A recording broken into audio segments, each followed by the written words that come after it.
Noreen Mokuau is Dean of the Myron Thompson School of Social Work at the University of Hawaii. I've asked her to speak about the implications of the roadmap to the communities that need social services in the state.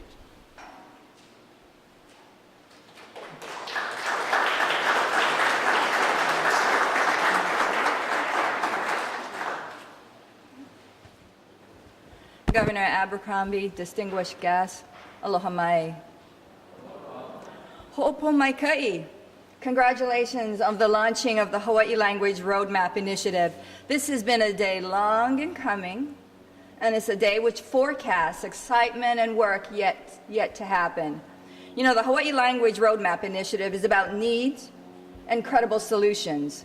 In the U.S., language diversity has increased by 140%, with an estimated 20% speaking a language other than English at home, and the largest numeric increase attributed by Spanish speakers.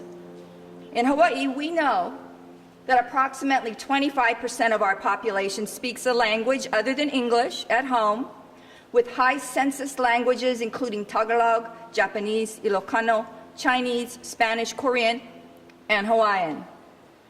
These large numbers of heritage speakers provides us with compelling justification for a collective response.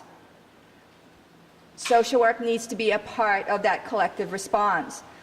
The importance of language in social work is indisputable. A profession that's directed towards the achievement of social justice, the elimination of inequities, and the improved quality of life for all people. You know, the U.S. Bureau of Labor Statistics in 2012 tells us that the profession of social work is expected to grow by 25% from 2010 to 2020, faster than the average for all occupations. Social workers are and will be everywhere. Now, the public sees social work with the most visible clients: the homeless, the incarcerated, those with addictions, or those who experience domestic violence. Less visible to the public, but also needing social services, are clients undergoing bereavement counseling, needing marital support, experiencing health problems such as cancer or heart disease. In all these cases, language is pivotal. Language is fundamental in the delivery of culturally competent social services to people. It's the means by which a person or a family learns about social services, accesses care, and makes decisions about actions and behaviors. In the very best case scenario, in which there is cultural competence and language compatibility, a person or a family does get service, understands, and participates in the intervention plan to some successful resolution. In the worst case scenarios, the consequences of language barriers can result in the inefficient or lack of utilization of services.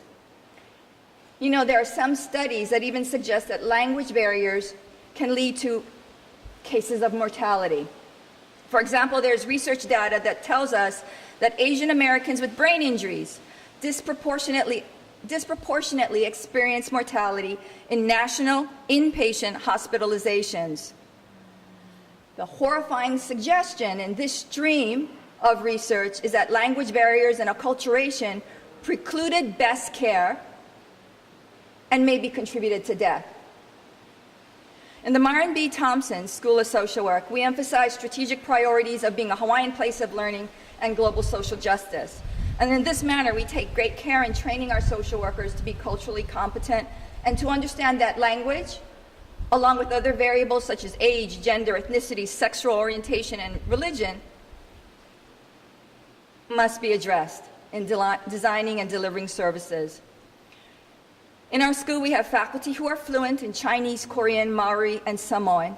We have faculty who understand Japanese, Tagalog, and Hawaiian. A hallmark in our school is our work in cultural competence with Kanaka Maoli and the understanding that the Hawaiian language is central to the legacy of the Native Hawaiian people.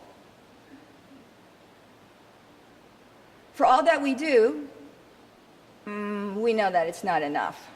It's not enough for the Micronesian family who is homeless and needing services, It's not enough for the Native Hawaiian male who is incarcerated and seeking rehabilitation.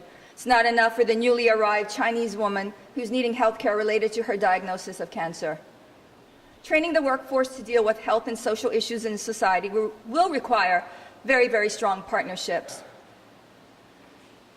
Our best chance to improve social services for the linguistically diverse is to partner with organizations and forums such as the Hawaii Language Roadmap Initiative in order to best meet the needs of our community. Mahalo nui.